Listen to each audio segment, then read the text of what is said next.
तो प्यारे बच्चों, यदि आप भी 18 फरवरी को सामान्य हिंदी का पेपर देने वाले हैं तो मेरे प्यारे बच्चों इस वीडियो को शुरू से अंत तक जरूर देखिएगा।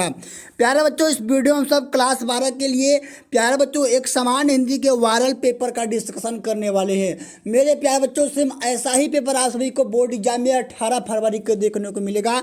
तो प्यारे बच्चों, वीडियो को थोड़ा भी स्किप ना कीजिएगा।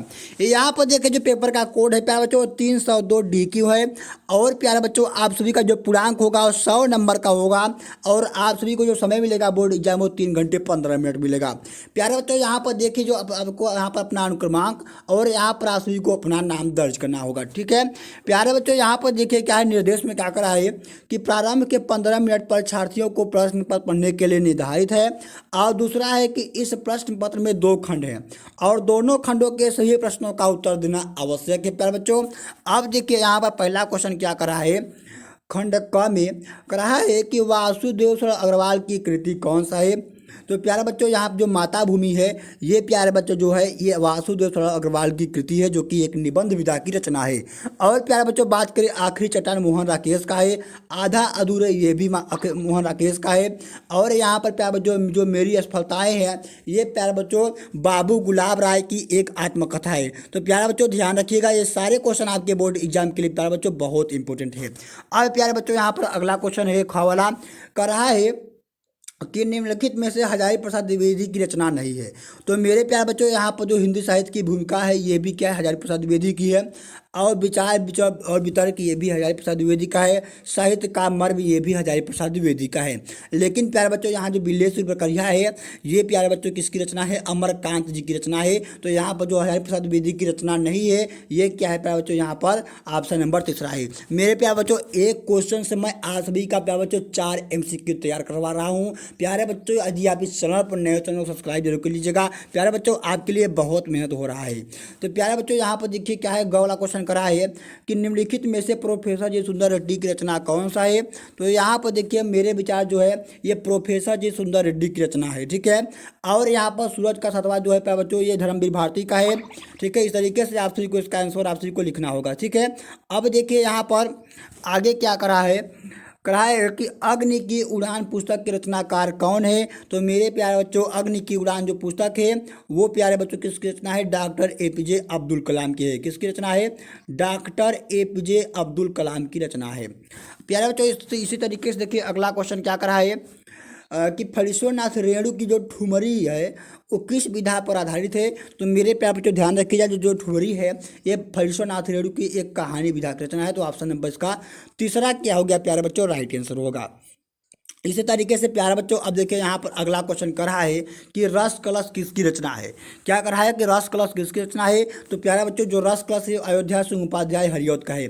प्यारे बच्चों सारे क्वेश्चन आप सबके बोर्ड एग्जाम के लिए बहुत इंपॉर्टेंट है। मेरे प्यारे बच्चों इन क्वेश्चन को आप सब जरूर तैयार करके अपने बोर्ड एग्जाम में जाइएगा। ठीक है, अब यहाँ पर देखिए अगला खवला क्वेश्चन करा है यहाँ पर कि मैथिली शरण गुप्त की महाकाव्य कृति कौन सा है। तो यहाँ पर प्यारे बच्चों देखिए जो साकेत है जिसमें प्यारे बच्चों 15 सर्ग हैं। साकेत में प्यारे बच्चों कितने सर्ग हैं, 15 सर्ग हैं। और प्यारे बच्चों यही क्या है, मैथिली शरण गुप्त का एक महाकाव्य है। यहाँ पर भरत भारती ये क्या है, ये सारे इतना क्या है किसके, यशोधरा, ये सारा मैथिली शरण गुप्त की है। लेकिन यहाँ जो महाकाव्य है ये क्या है, साकेत है इसमें। अब देखिए इसमें क्या है, ग वाला क्वेश्चन करा है कि निम्नलिखित में से जयशंकर प्रसाद की कृति कौन सा नहीं है। तो प्यारे बच्चों यहाँ जो इत्यलम है ये क्या है, जयशंकर प्रसाद की कृति नहीं है। बाकी यहाँ पर कानन कुसुम, प्रेम पथिक, मिथिलाधार ये सारे किसकी रचना है, जयशंकर प्रसाद जी की रचना है। आगे देखिए यहाँ पर है कि सुमित्रा नंदन पंत को सोवियत लैंड नेहरू पुरस्कार किस कृति पर मिला था। तो प्यारे बच्चों लोकायतन पर। किस पे मिला था, लोकायतन पर मिला था। और चिदम्बरा प्यारे बच्चों इन्हें कला और ज्ञानपीठ पुरस्कार, और प्यारे बच्चों इनको कला और बूढ़ा चांद पर साहित्य अकादमी पुरस्कार मिला था। तो प्यारे बच्चों इन सारे क्वेश्चन को आप ध्यान करके जाइएगा, ये सारे क्वेश्चन आपके बोर्ड एग्जाम के लिए बहुत बहुत इंपॉर्टेंट है। आगे यहाँ पर देखिए गंगा का है क्वेश्चन कि निम्नलिखित में से सच्चिदानंद हीरानंद वात्स्यायन आगे का काव्य संकलन कौन सा है। तो प्यारे बच्चे यहाँ पर हरी घास का जो छड़फड़ है ये आगे की रचना है। उर्वशी प्यारे बच्चों रामधारी सिंह दिनकर की रचना है। गुंजन सुमित्रा नंदन पंत की रचना है। लहर प्यारे बच्चों जो शंकर प्रसाद की रचना है। तो एक MCQ से मैं आज भी के 4 MCQ तैयार करवाया हूँ इस वीडियो में। अब देखिए आगे यहाँ पर क्या है, तीसरा वाला क्वेश्चन कर रहा है यहाँ पर कि दिए गए गद्यांश पर आधारित निम्नलिखित प्रश्नों के उत्तर दीजिए। जैसे यहाँ पर है प्यारे बच्चों, कर रहा है कि भगवान बुद्ध ने मार विजय के बाद वैरागियों को पलट खड़ी की थी। असल में मार मदन की नामांतर भी है, कैसा मधुकर मोहर उन्होंने साहित्य में दिया था। तो यहाँ पर देखिए इस तरीके से का क्वेश्चन है। अब देखिए यहाँ पर क्या है, अगला कर रहा है कि भगवान बुद्ध ने मार विजय के बाद क्या किया। तो यहाँ पर देखिए इसका आंसर लिखेंगे कि भगवान बुद्ध ने मार की विजय के बाद वैराग्यों को पलट खड़ी की थी, इस प्रकार से लिखेंगे। अगला है कि बोधि तत्वों और शिरोमणि कौन बन गया। तो यहाँ पर देखिए इसका आंसर लिखा हुआ है कि शिरोमणि बन गए। तो यहाँ देखिए कहा है कि जाने कब यक्षों के ब्रजपाल नाम देवता इस वैराग्य प्रवण से धर्म से घुसे और वैरागियों के शिरोमणि बन गए। इस तरीके से आप सभी को इसका आंसर लिखना है। अगला कहा है कि रेखांकित अंश की व्याख्या कीजिए। तो प्यारे बच्चों यहाँ से देखिए कहा है कि उन से लेकर और यहाँ पर सहायता दी यहाँ तक लिखिए क्या है, शब्दों के नीचे क्या है प्यारे बच्चों, रेखांकित अंश किया गया है। तो इसका आप सभी को अपने शब्दों में इसका क्या करना है, रेखांकित अंश की व्याख्या करना होगा। अब देखिए आगे यहाँ पर कहा है कि उपरोक्त पाठ के शीर्षक और लेखक का नाम लिखिए। तो प्यारे बच्चों शीर्षक का नाम है अशोक के पीर और लेखक का नाम क्या है, हजारी प्रसाद द्विवेदी। अब चौथा क्वेश्चन करा है कि दिए गए पद्यांश पर आधारित निम्नलिखित प्रश्नों के उत्तर दीजिए। तो प्यारे बच्चों यहाँ पर देखिएगा कि सुख खा भोज खोजने आते सब, आए तुम करने सत की खोज, जग की मिट्टी पुतले जन तुम आत्मा मन के मनोज। यहाँ पर देखिए क्या करा है क्वेश्चन में कि इस दुनिया में सब लोग क्या खोजने आते हैं। तो यहाँ पर देखिए इसका आंसर लिखा हुआ है कि इस दुनिया में सब लोग सुख का भोग खोजने आते हैं।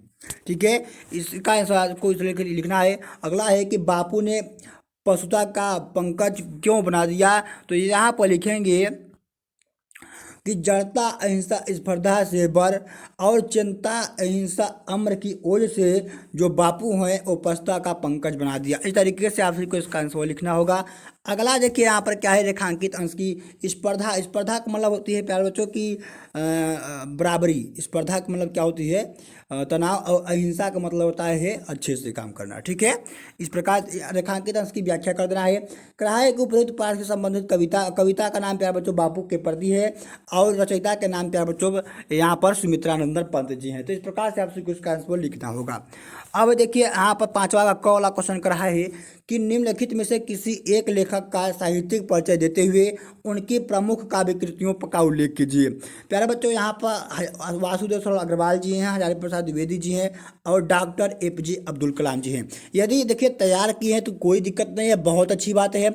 यदि आप सब अभी तक इन जीवन परिचय को नहीं तैयार किए हैं तो प्यारे बच्चों मैंने आज ही वीडियो, आज 15 फरवरी 16 फरवरी है और आज मैंने एक वीडियो बनाया है जिसमें प्यारे बच्चों लेखक और कवियों का सभी मोस्ट इंपोर्टेंट लेखक और मोस्ट इंपोर्टेंट कवियों का जीवन परिचय बताया हुआ है मात्र एक वीडियो में। तो जाइए प्यारे बच्चों वहाँ से उस वीडियो को देखकर आप लोग जीवन परिचय को तैयार कर लीजिए, अभी भी टाइम है।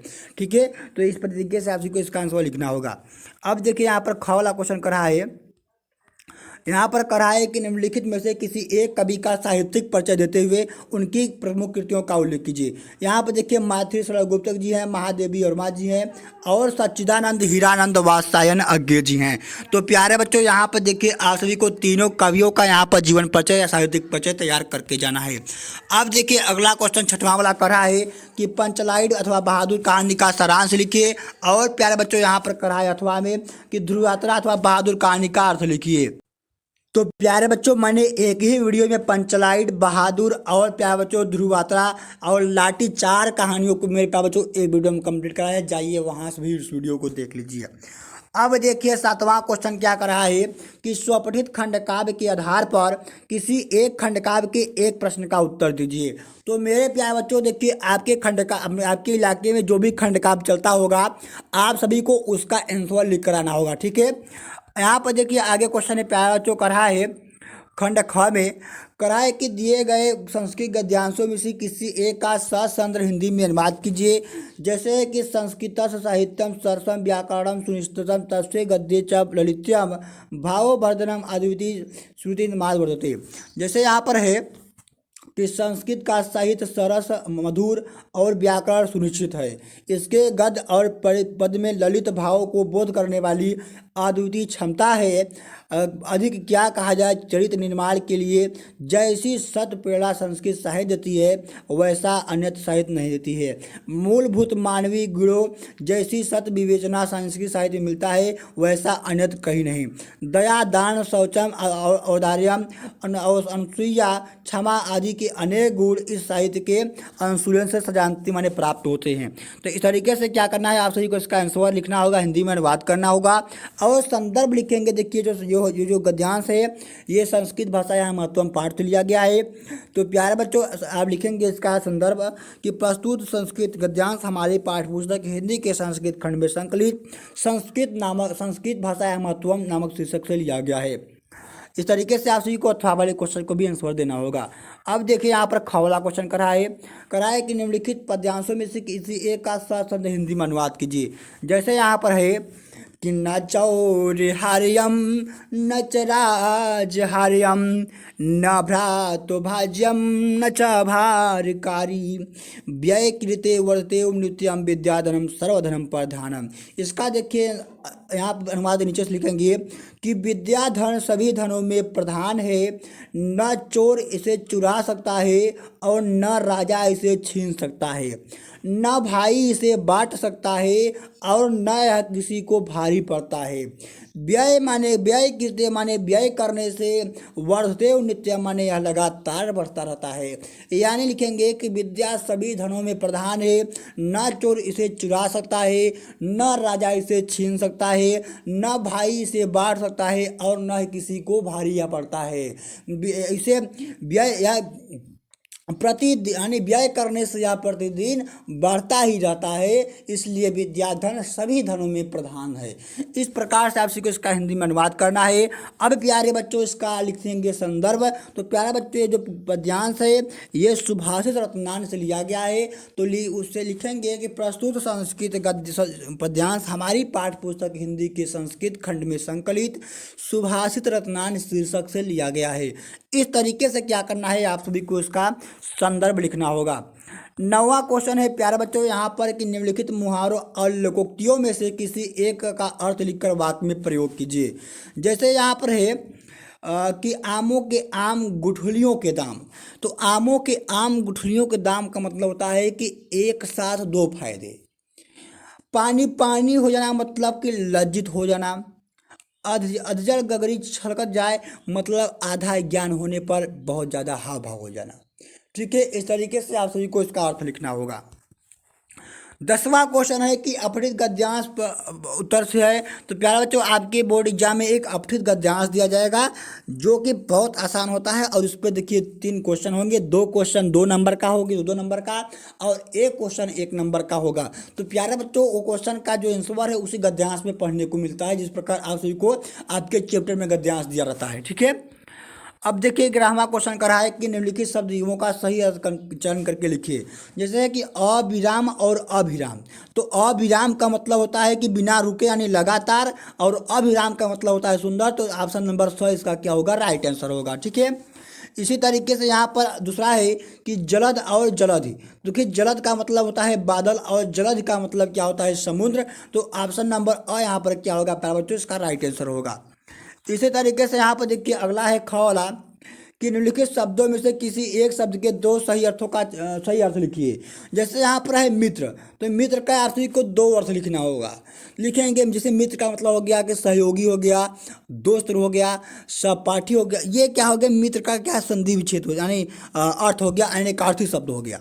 दाम है, दाम का मतलब लिखेंगे कि मूल्य हो गया, कीमत हो गया, ये सब दाम हो गया। ठीक है, आगे यहाँ पर देखिए ग वाला है कि निम्नलिखित वाक्यांशों के लिए एक शब्द का चयन करके लिखिए।